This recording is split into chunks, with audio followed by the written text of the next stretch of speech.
Hello, everyone, and welcome to another great session here at the 8th Annual UAGC Early Childhood Conference. This session is going to be amazing. It's on loose parts play, focusing on the verb, and I am super excited to watch and be engaged also. So let me introduce our speaker.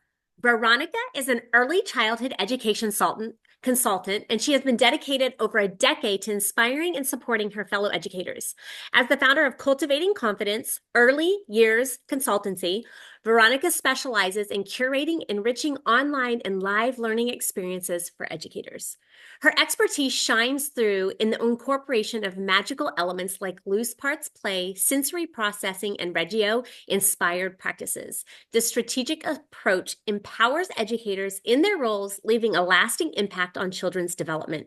Veronica aspires to cultivate a community of educators, children, and families that thrive on strength, foster meaningful relationships, and sparks creativity through play for everyone involved.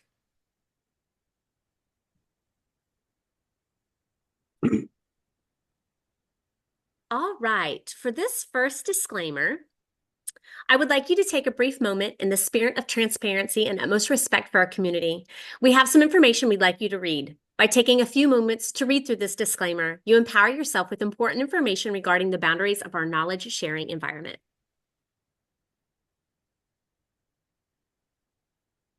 All right, we have one more disclaimer that I would like you to read through, and then together we're going to embark upon some exciting topics in early childhood education. And Veronica, anytime, the floor is yours. Thank you. Oh, well, I am very excited to be here today and to be talking to my fellow educators about loose parts play. That is one of my favorite things to talk about. And I've been on a journey learning about loose parts play for probably about 8 years now, maybe a little bit more. So today I'm going to be talking to you about how to create a loose parts play mindset that helps you to focus on the verb. Now, I've already been beautifully introduced, but I'm just going to share just a little bit more about me here. So I am Veronica Green. I'm an early childhood consultant, and I've been inspiring educators on a global basis over the last 10 years. I have worked with children from infancy all the way to school age. I've worked in large centers, small centers.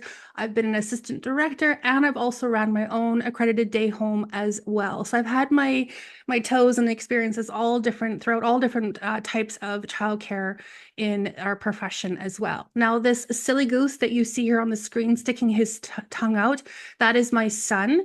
And through the journey of running our day home, we went through the diagnosis journey of learning that he is autistic. So I had to really embrace understanding lots of different behaviors that were completely overwhelming and figure out how to curate the program that worked for him and for the children as well. And so he has deeply inspired me over the many years to reflect on my practice, about behaviors, about play, about the environment as well. And so throughout today's session, you're going to learn a little bit more about that too, and my journey with loose parts play. And my son was an integral part in that as well. So I'm also deeply inspired by the Reggio Emilia approach and having a very high, strong image of the child, educator, and family. And that impacts everything that I do in my practice. And then out of survival, I had to become a sensory specialist due to our son and learning all the different behaviors that I did not understand. And so I'll talk a little bit more about sensory processing in today's session, just a little bit as well, because there's connections with loose parts play in that too.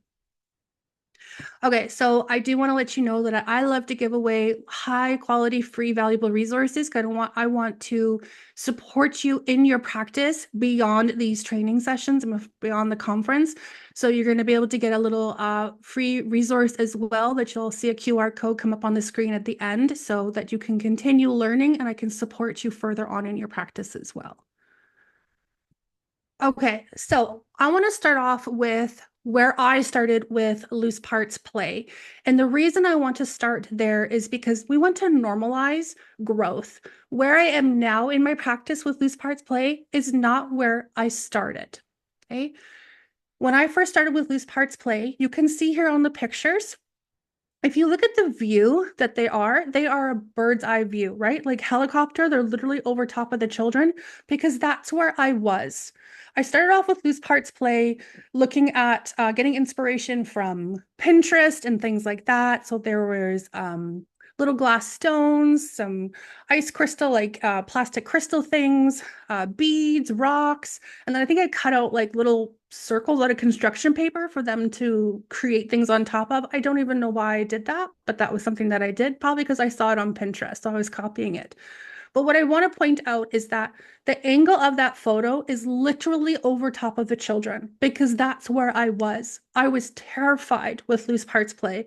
I was terrified that something was going to fall on the floor, that there was going to be a big mess. So I was literally helicoptering over top of the children while they were playing with it.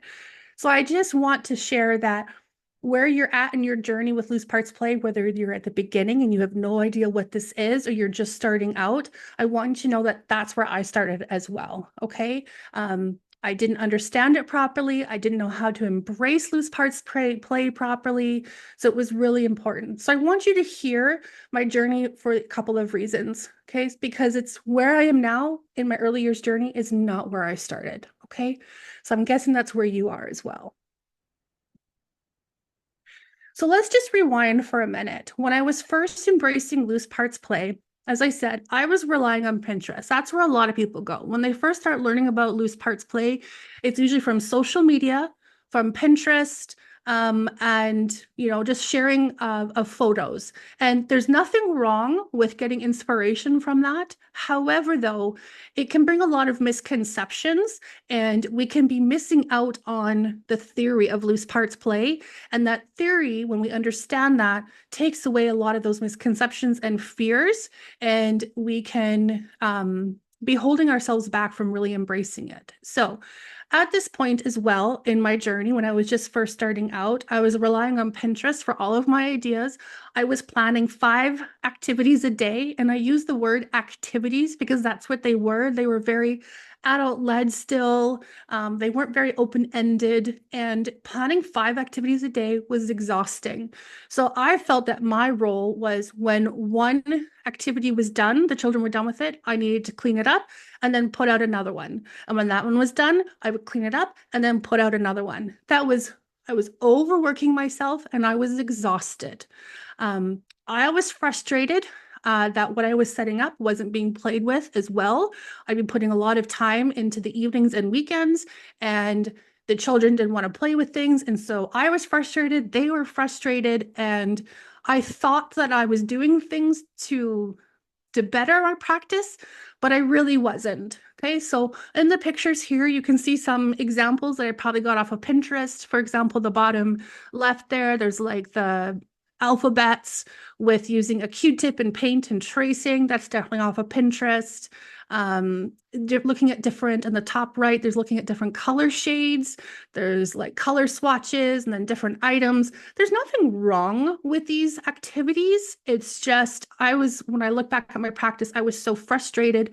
The children were frustrated. Things weren't going well. So that's kind of where I was at that time. And I was just starting to learn a little bit about loose parts play. So this led me onto a path to burnout because I was doing what I was taught to do, but my gut was asking why. That feeling in my stomach was making me question things in my practice. It was like, why am I doing that? And so I'm wondering if you've ever felt like that too in your practice as well, because I think it's really important that we listen to our guts. We are taught many things. If you've had academic education, higher education, professional development, we're taught many things. And sometimes we have to listen to our guts to say, is this aligning with our values? Is this really working for me right now? And so it's important to check in with yourself as well. So what I ended up doing in those moments, because I was super frustrated, the children were, I was overworking myself, I was exhausted, I decided to rip my planning sheet off the wall. And I never filled one in ever again. I felt that, why was I using a planning sheet that broke children's play down into social, literacy, physical, math, art? Why am I compartmentalizing their development when that is not how children develop. Children develop holistically. They don't come to our programs and to our settings and go, I'm going to work on my literacy skills today, because that's what we've put on our planning sheet, right? That's what the traditional planning sheets are. They're very compartmentalized. But that's not how children develop. They come in and they use their whole bodies, all of their senses, their whole being. That is how they play and learn. So that's why I decided to rip my planning sheet off the wall, because things weren't working. I did what I was taught to do, and there's nothing wrong with that. I was just questioning things in my practice. And so when I ripped that sheet off the wall, it kind of gave me a fresh start in my practice. And the next day, I came in and I said, what would you like to do? And that's it. Or I wouldn't say anything. I would just let them start playing and see what would happen. And so I started to see how my environment worked with me, how the materials that I brought in, how my mindset could change things, and we started fresh. So as I said, I listened to my gut. What I was reflecting on in my practice was that I didn't feel like the childhood learning, it didn't feel like childhood learning when I had to pre-plan a lot of activities. I had worked in other programs where we were told to look for a common interest in the entire group. And then at the end of the week, there had to be 2 activities planned in each of those domains on the planning sheet. And we had to make the entire room look like that interest. And according to them, that was child-led play. My gut at this point in my practice and in my career, I was starting to question if that really was child-led learning, because that's what I was still doing in my day home. And I went, why am I doing this if it doesn't feel right? So there was a disalignment in my practice as well. It also didn't feel child-led when my whole environment looked like one interest. How is that not theme? That feels like more theme-based than child-led, right? There could be a variety of different interests. We all know that children come to our programs, and at one moment they're interested in throwing balls and experiencing speed and movement, and the next thing they're into caring for babies, or the next thing they're into mixing colors. All of that can happen within an hour or a day or a week. Their interests are constantly changing. So it didn't really feel like child-led when I was trying to make that whole environment look like one interest. And then I also wondered if I was missing something or focusing on the wrong thing. Sometimes I was taught to only look for one common interest in a group of children. But as I just mentioned, a lot of the times there's multiple interests that children have. So I was wondering if I was missing something or focusing on the wrong thing. And then I truly felt there had to be a better way for both the children and myself, so that I didn't have to work more into the evenings and the weekends, that children could have more deeper engaged play, and we could create an environment that worked for all of us and a routine that worked for all of us as well. So I really began to learn and reflect on my practice. And this picture here, these 3 books really have inspired me a lot in my growth in my practice. So the 3 books that you see here are From Teaching to Thinking, written by Ann Palo and Margie Carter. It is a wonderful book that really helps reframe your mindset and get into that educator researcher mindset as well. And then obviously Loose Parts Play, Inspiring Play for Young Children by Lisa Daly and Miriam Balowski. Learning more about loose parts play and lots of inspiring pictures. But the biggest book that really changed my practice is that 3rd one there, Sensory Processing 101. This is what helped me start to understand all the different behaviors that my son was experiencing, but also how I was able to view loose parts play and the connections to sensory processing and how that benefited everybody, not just my son who's autistic and needs additional support needs. It actually benefits everybody. So as I began to learn and reflect, I leaned into my passion for lifelong learning. As educators, we all love to learn. So we need to keep that fire going with it. And here's the biggest thing, reflecting on, why am I doing this? Why am I filling out this compartmentalized planning sheet? Why am I setting up the environment to only look at one interest? Why are the children not engaged more in play? Why am I so frustrated? Just continuing to ask that why and reflecting and using that critical reflection is really key. And then asking myself, what do I value? What are my values? What are my principles as an educator? What are my beliefs? What do I want for the children and for myself in this environment? And is that happening or not happening, and why? And then lastly, what are the children really telling me? What are they telling me through their play? What are they communicating through their speaking and non-speaking communication, through their play actions that they're taking as well? Like, that's related to the previous point that I said, what could I be possibly missing? Am I focusing on the right thing? So I started to question a lot of things in my practice, and this helped really me embrace that researcher mindset. So the action steps that I started to take began to create more ease in my role and create deeper engaged play for the children. And so I want to show you what those steps were as well, so that you can learn how to move towards more of what a loose parts play mindset looks like. Okay. So here are the 4 steps that will help inspire you to truly embrace child-led learning and find more calm in your role. So the very first one is read The Theory of Loose Parts Play by Simon Nicholson. Most people do not know that there's actually a paper written on or called The Theory of Loose Parts Play. As I said earlier, most people just start learning about loose parts play from inspiration on social media and Pinterest and things like that. But there's actually a paper, a theoretical paper, and it helps explain what loose parts play actually is, and that can really help change your mindset around it as well. The second thing is focusing on the verbs instead of the nouns, and I'm going to dive deeper into that when we get to that section, because that helps change how you look at children's play. The third step is change how you observe children's play as well. So, and the fourth one is plan and respond with a loose parts play mindset focused on the verbs. So all of these 4 steps are interconnected, and now we're going to dive deeper into each one of them. Okay, so step 1 is reading the paper on the theory of loose parts play. And this, like I said, has helped take away many misconceptions and fears.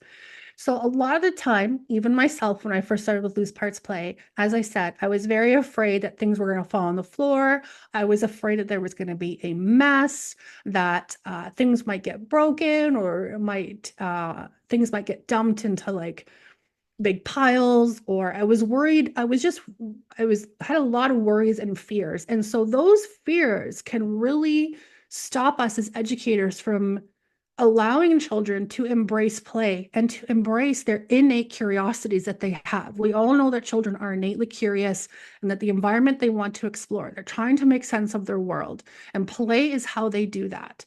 And so when our own fears and worries about mess and things like that, that can stop children from getting into that really deep engaged play. So reading the theory of loose parts play helps break some of those barriers away.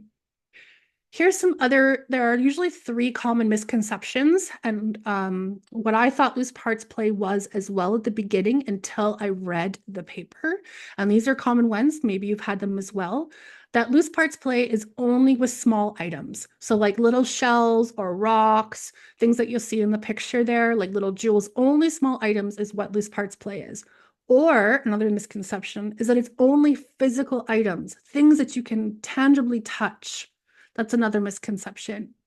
And the last common one is that a lot of educators think that it has to be a separate activity, or loose parts play is set up in a separate area. You know how we design our environments to be like there's a building area, a drama area, an art area. A lot of time there's misconceptions that loose parts play has its own separate area, and that's where loose parts play happens. So when I bring these misconceptions up, it's because I want to normalize them and to help you feel more comfortable in knowing that many educators have these misconceptions, and that's okay. But we're going to go into the theory of loose parts play to help break those down and take them away as well. Okay. So Simon Nicholson, he wrote the paper called How Not to Cheat Children: The Theory of Loose Parts. So in the 70s, he was an architect and he wrote this paper. I'm going to give you a little quick overview of it. So he believed that children's creativity was slowly being taken away from the very static environments that they were in, such as museums, schools, playgrounds, and that all of the fun of the playing of the materials had been done by the architects, the construction workers, the interior designers, the building people, they're the ones that actually got to use the materials and play and have fun and create the buildings, right? Even the designing of it. That's, if you're an architect, that's a fun part for your job, right? That's fun. That's considered fun for you.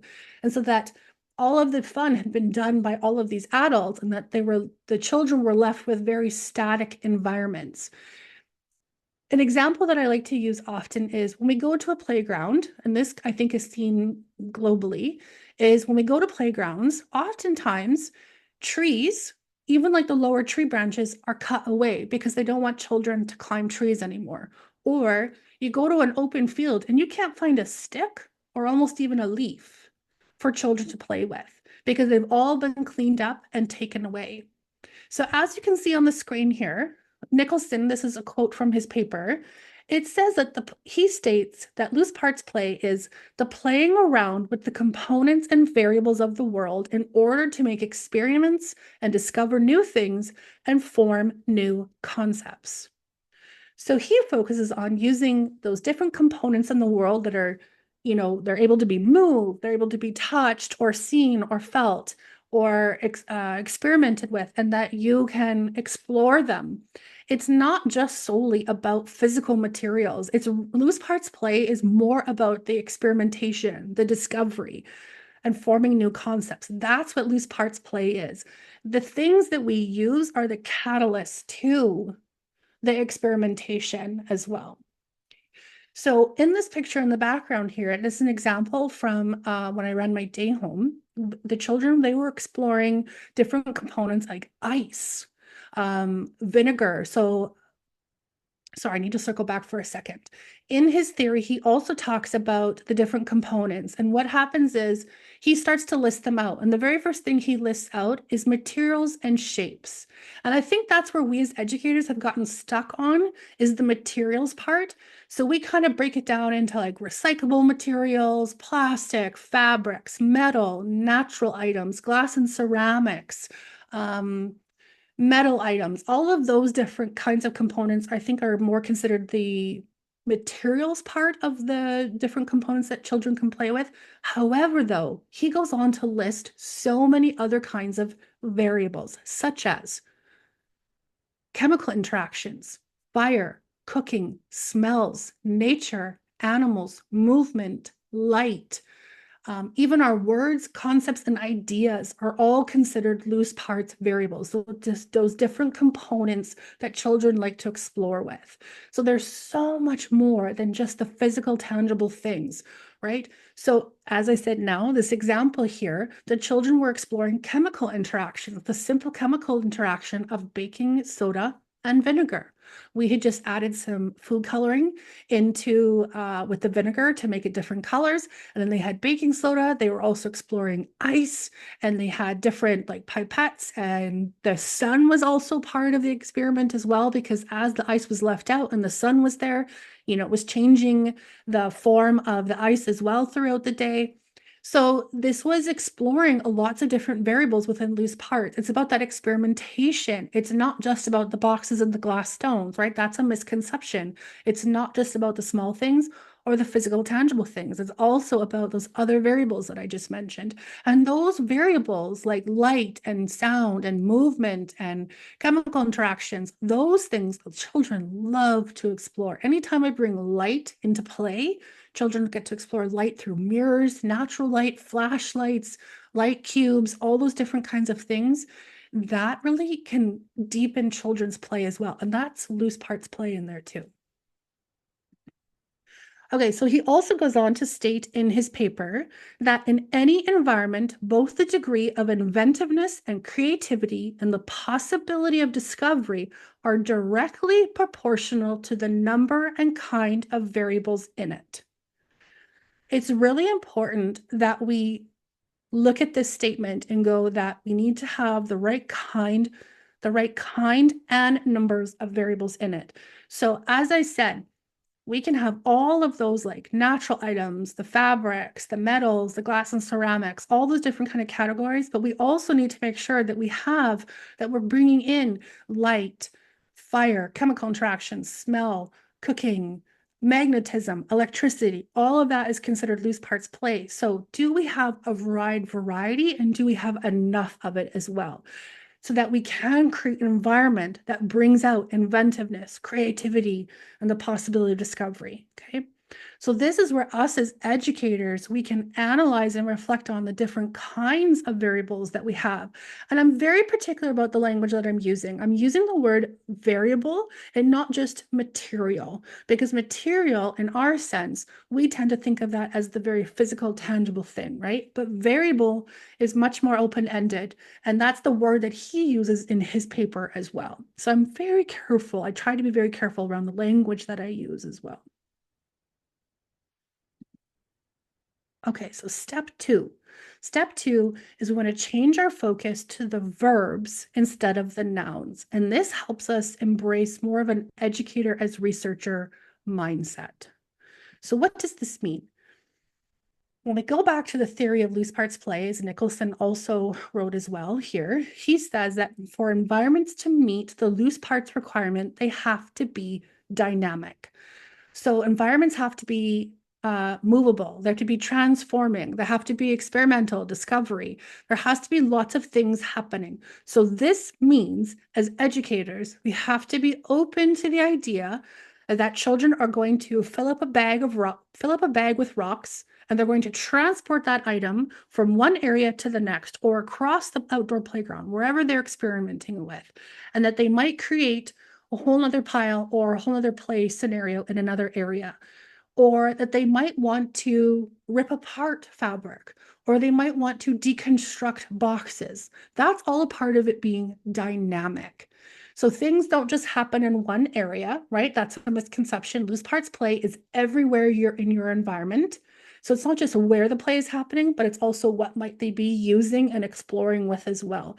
So it's a requirement for things to be dynamic. I know as educators, it can be worrisome to see things being transported all over the place. But when we embrace the theory and we get into that researcher mindset, it can really open up so many more opportunities for children and allows them to get deeper engaged into their play as well. I want to make one quick connection here between sensory processing and loose parts play as well. So we've talked about how loose parts play, there's many different kinds of variables, right? Fabrics, recyclable, natural, light, magnetism, all of those different things. With sensory processing, we actually have 8 senses. And so within that, we know the common 5, right? But there's 3 other senses as well. Proprioceptive, which is basically getting heavy work into your body, like jumping and pushing and pulling. Vestibular sense is engaging in like movement where it could be like linear, so like back and forth, or it could be like spinning as well. So how is this connected to loose parts play? Well, the theory goes to state that when we have the right kind and numbers of variables, and we have to have it required to be dynamic as well.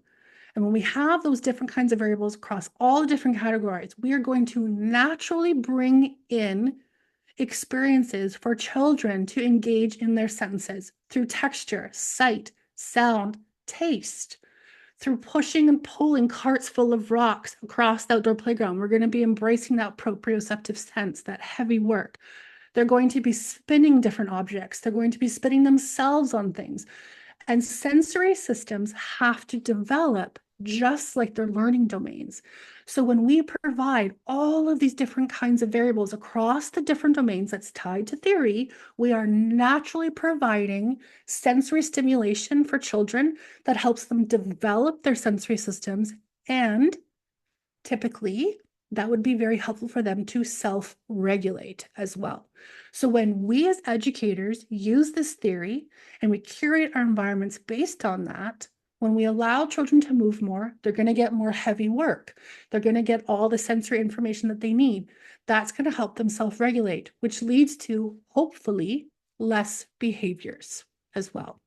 So loose parts play is not just a separate thing. It can help children develop holistically across all of their different learning domains and help them with their self-regulation as well. When we put that intention behind the kinds of materials that we bring in and how much of them as well. And when we're open to the possibilities of what children innately want to do too.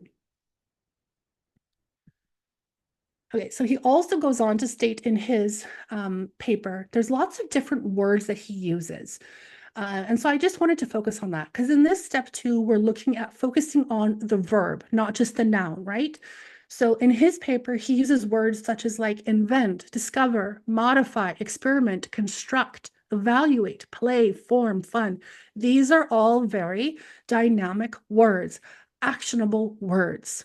He does not in his paper sit and list out, you need to have cardboard boxes, you need to have little jewels, you need to have rope. That is not what he's talking about in the paper. He's talking about the actionable things, the discovery, the variety of different variables that can be used to help children make sense of their world. That is what loose parts play is. So it's important that that's as we as educators learn that, right? Like we are a theoretical based profession. So we use theory to drive our practice as well. So this helps inform us, and this will help you embrace loose parts play for what it is. Children want to move these things. They want to construct and deconstruct them and transform them.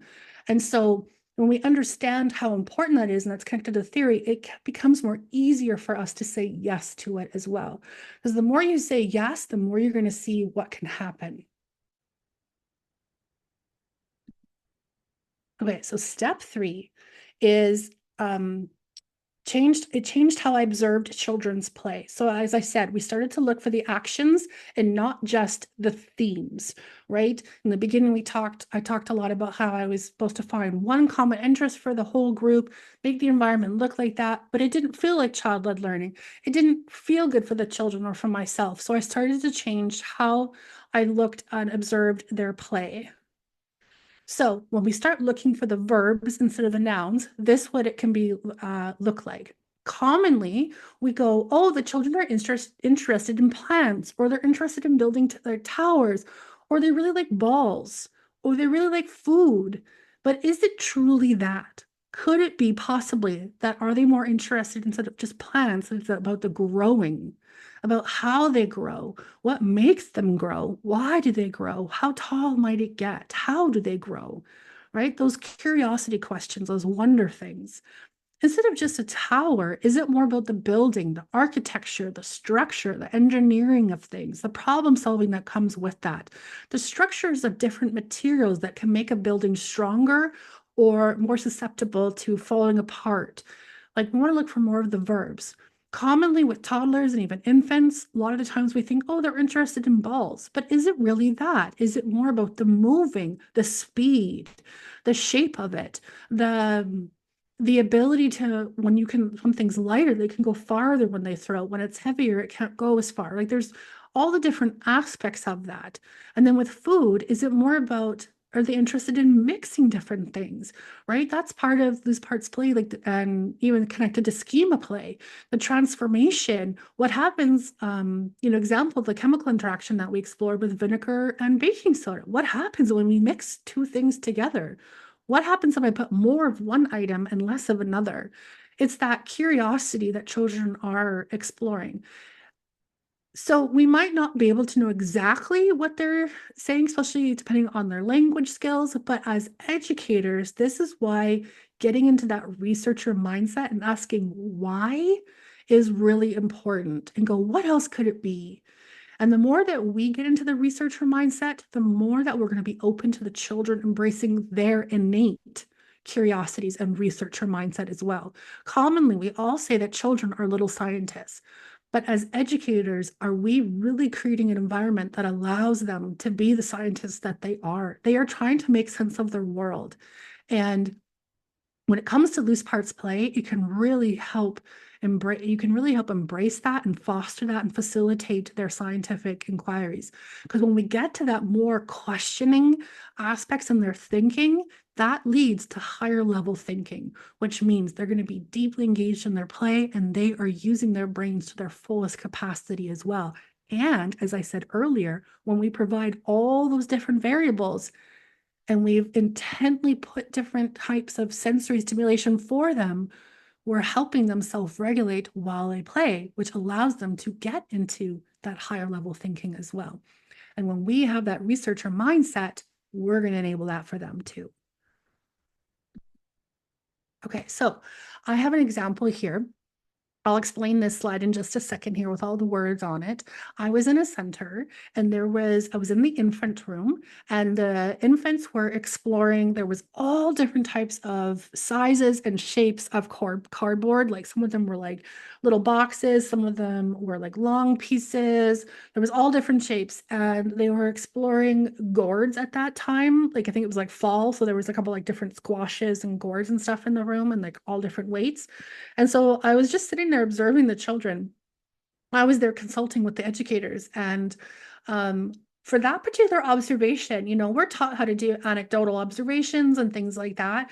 But I changed it up a little bit. And all I did was wrote down all of the different actions that I saw children doing. And so these are the words that I saw children. So there was squeezing, they were moving, they were flipping, they were pushing and pulling, they were banging. Like I saw one child, they'd put the gourd inside this like probably about this thick of a box, this thick around. So it was like a little tray. And so they picked it up and they put it over their head and they were shaking it over their head with their gourd. So they were shaking and they were also challenging themselves, right? Like they were doing it over their heads as well. They were poking, they were squishing and spinning different things. So I was looking at those different actions. And when I look for the verb, instead of, oh, are they just interested in the gourd? So then we're going to do gourd painting. Then we're going to do, maybe we'll put out magnifying glasses with the gourds. Maybe we'll do some, I don't know, what other typical activities we do. There's nothing, I don't want to ever say there's nothing wrong with those kind of things. I just want to change our perspective and bring a different lens to analyzing children's play as well. So when I analyzed it this particular way, this changes how I respond to them. This allows me to also respond to multiple interests because there was lots of things happening here. So what I did, as I get to step 4 here, I have the next slide, was me explaining that. Step 4 is that how it changes how I respond with a loose parts play mindset. And then I've started connecting theory to practice. Here we go. So what I was able to do is I took that observation, and there's a little bit of a picture here. It used to be a video, so I think I put it back in as a picture. So I took that observation and I responded with it, seeing all the different banging and the exploration with the items. And I set up a little invitation to play, or I guess a provocation really, to respond to the children. I had to take a video of it. This was during COVID time, so I couldn't bring my materials into the center. So I just took a little video of it, what I had set up at home, and then I showed the educators while I was there. So there were different mason jar lids. There was bowls with different napkin rings. I had these metal balls that you can just see in the edge of the picture here. That's a metal acrylic mirror ball. It's safe for infants. It can get wet and dirty. They are wonderful to have. I had cardboard tubes. I had the big wooden piece that you see in the picture. That's a wobble board. So like infants can crawl on it. They can go under it. You could flip it so that they can go back and forth like this on it. I also had some bigger rings. I also had different containers, little containers, so they could still bang, they could still roll, they could shake. I even included a metal tray and some other like napkin ring holders as well, because I remember I saw that child wanting to explore things over their heads. So the metal tray is safe. That wouldn't be too heavy for an infant to bring up over their head. And the napkin rings, that brings in a different element of sound because they're metal and so they're tinging back and forth. Whereas when they were exploring with the gourd in the box, that's a different sound too, right? So I'm trying to extend and begin to scaffold on their experiences. And this is me responding to their play by focusing on the verb instead of just the noun. I'm able to look at all of the different interests, right? I can respond to all the interests that they are exploring. It's much more child-led because I'm simply putting the materials and variables out for the children to explore, and then I observe and document more. It's not at all adult-led. It's also allowing me to create a very holistic learning experience, right? So I'm engaging many different sensory systems, right? To help develop those sensory systems. I'm also engaging their physical. There's probably going to be some social experience as well with sharing and exploration, maybe some emotional regulation, right? There could be potentially numeracy exploration, even with infants, right? Stacking, matching different sizes. That's all the beginning aspects of that. So it creates a very holistic experience. And then for me as the educator, it allowed me to have more time and reflection than in the actual setup, right? I changed how I observed. I looked for those actions. I wrote down those action verbs. I responded in ways that can incorporate all the different interests and allows me to spend more time observing and documenting. And connected to theory, I need to make sure I have enough kind of variables, right? Children want to explore things. So if I only had 5 items out, that wouldn't be enough for the number of infants that were in the room. So I need to make sure I have the right kind and number of variables. So I need to consider that as well. That's me connecting all of the theory along the way into my practice and how I can respond to children. And as I just want to state in the last, the first point that I didn't mention yet here is that this also allowed me to start seeing that the variables are the mechanism to those verbs as well. So instead of just focusing on the noun, I started to see how the different kinds of variables and materials that I was bringing into the environment can help children explore all of those different actions that they want to on a very regular basis. It really starts to change how you look at children's play and what they are choosing to do. Okay, so I just want to do a little recap from moving towards a loose parts play mindset that focuses on the verb. So a more traditional mindset, or one that hasn't learned about loose parts play theory yet, is that play can be very static, which means we think that play should be in separate areas. Maybe we're like, no, you need to keep all the kitchen items in the kitchen item. You can't block items, you can stay in the block item. That's what like static play and thought means. So it's not just what we're asking the children to do, but it's also our beliefs on what we believe children should be doing. Our own thoughts can be a little bit static as well. That hovering and micromanaging, as I said, I did that at the beginning as well, but theory helped change that along the way. It could be a little bit more adult-led than more truly child-led, or more co-learning is what we want to try to get to. I also found that it was really towing the line between emergent and theme. Basically what I was explaining at the beginning when I talked about how I was told to find one interest, make the room look like that, and then plan out 2 activities in each area. And to them, at that particular center that I was at, that was emergent curriculum. But over the years, when I started to analyze everything and reflect on everything, I realized that it was really just towing the line between emergent and theme, and it wasn't really truly child-led play. You might be looking more at those nouns, and you're probably getting stuck. You're getting frustrated. The children are frustrated. You are frustrated. But when we go into a loose parts play mindset, you're going to see more active play, which also means you're going to have more active thoughts. That researcher mindset, educators' researcher mindset is so, so important. It really helps truly break down a lot of your own fears. It helps you build trust with the children, seeing that they are capable and competent of doing things. And you start to become co-constructors, that co-learning. And that's what makes it magical. And loose parts play can really help bring that out. And then, as I said, you're going to start looking for those verbs and reflective practice. Reflective practice is what helped me keep moving forward and to get to the point that I am now in my practice with loose parts play. Remember, where I first started was all in that traditional mindset. It was hovering, it was micromanaging, it was all of those things. But theory and reflective practice is what helped me move to having a more loose parts play mindset. And everything really started to change for the children and I as well.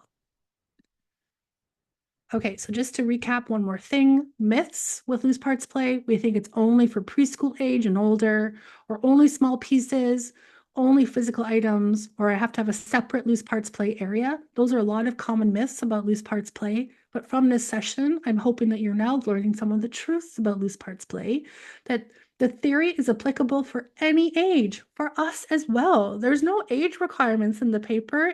They're talking about, he talks about anybody and everybody, right? We should all be exploring in a dynamic thing. We get to bring out that creativity for us. Variables, another truth is that variables come in all different sizes, shapes, and forms, right? It's not just about the physical things. It's not only about small things. There are a variety of different variables that children can explore and adults can explore as well with loose parts play. So there's variables are materials, cooking, nature, animals, sound, movement, water, and so much more. And you'll see all of those in the paper as well.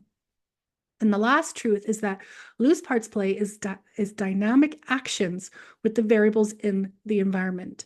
So this is not just the actions that you're seeing the children doing as well. This also is our mindset as well. We also have to have a dynamic researcher mindset to create a dynamic environment for the children. If we have very static thoughts and think that play should only be in this area or this area, things can't be transported, then that's going to reflect in children's play as well. The more that we open up our mindsets to being more dynamic, the children's play is going to be more dynamic. And as I said before, when we have those right kinds of variables and the different numbers of them, we're going to naturally provide that sensory stimulation that helps develop their sensory systems, which will hopefully, because I can never guarantee it, hopefully lead to more self-regulation and less behaviors.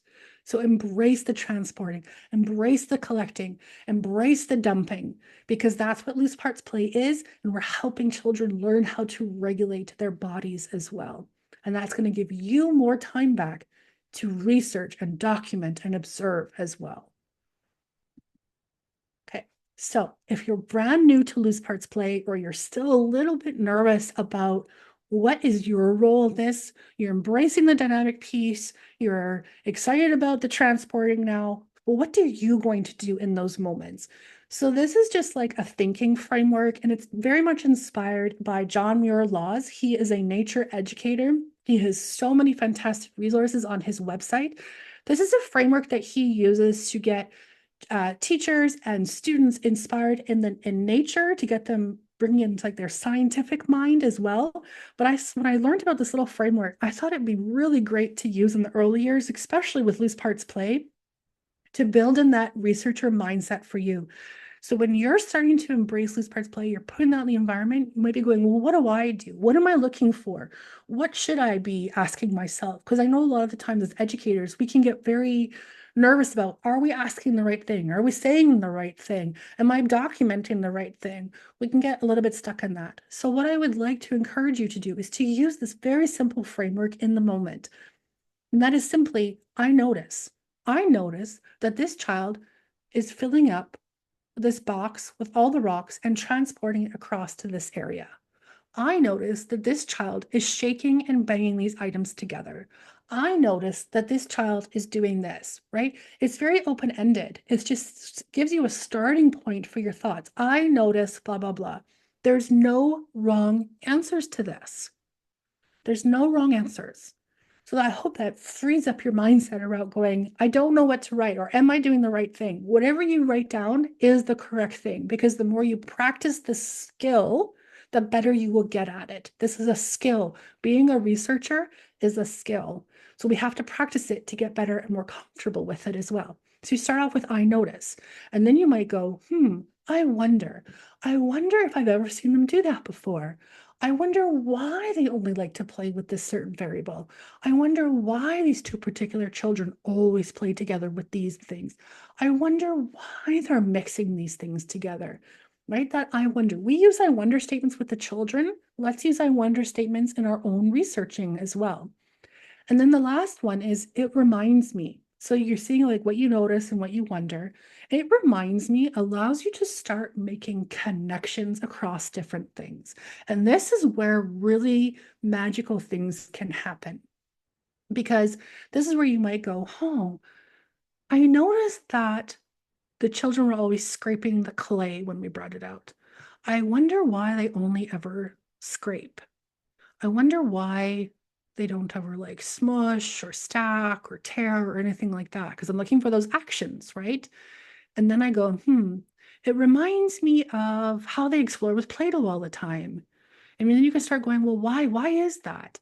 So this thinking framework can just help guide your thinking. Because as I said, sometimes we can get a little stuck and we don't know what to do, but this can help guide it. And there's no wrong answers. And what's even more magical about this framework is that depending on the age group and where the children are at in their own skill levels, you could have the children also be a part of using this framework. And you could use, iPads to collect data or paper and pen, however you choose to do that. But they can also, either through pictures or through speaking, they could also contribute to the documentation. And that really creates a co-learning environment as well, right? Saying that you trust children. I value what you think about this. And that can give you new insights into children's play instead of wondering, well, I don't know why they're doing this all the time. If you can ask and get a response, whether that's through speaking or through pictures or whatever it is, you might learn more. So have them involved in the process as well.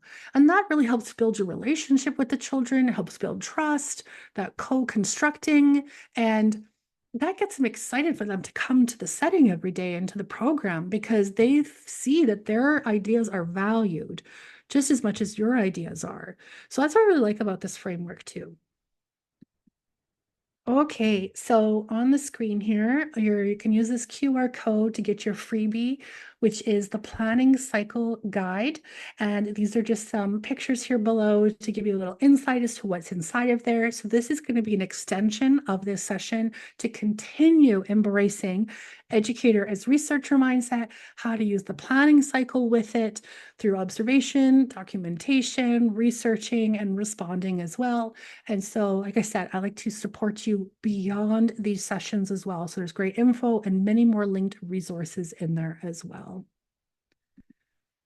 So here's what I would like you to do for the end of this session to take action on your reflective practice. Because I said reflective practice is very important to keep growing in your journey as well. This is a journey. You're never done, right? And where you're at in your practice right now is not where you're going to be even 6 months from now. Okay. So here's a few questions just to get you started. Is that what was one misconception that you had about loose parts play? You can grab a journal, open up a Google Doc, and you can start writing that out. The next question is, what is a new takeaway from the theory of loose parts play? What is something that really stuck out to you and you have a new takeaway from that? And the last question is, what is one thing you're going to implement into your practice from today's session? You're going to get a lot of info. It's hard to take it all in at once. So just choose one thing and then use that freebie as well to continue your learning journey as well, because you're never going to be done and you're always going to be evolving in your practice. And then I always want you to feel comfortable to reach out. I love getting emails from my fellow educators or DMs on Instagram, however you want to reach out. I love having conversations with you and supporting you in your practice and learning from you as well. Co-learning is very important to me. And so I may be here doing a presentation, but I know that you have valuable information as well. And so when we connect in whichever way you choose to, I know that I'll be learning from you as well. So thank you so much for listening today.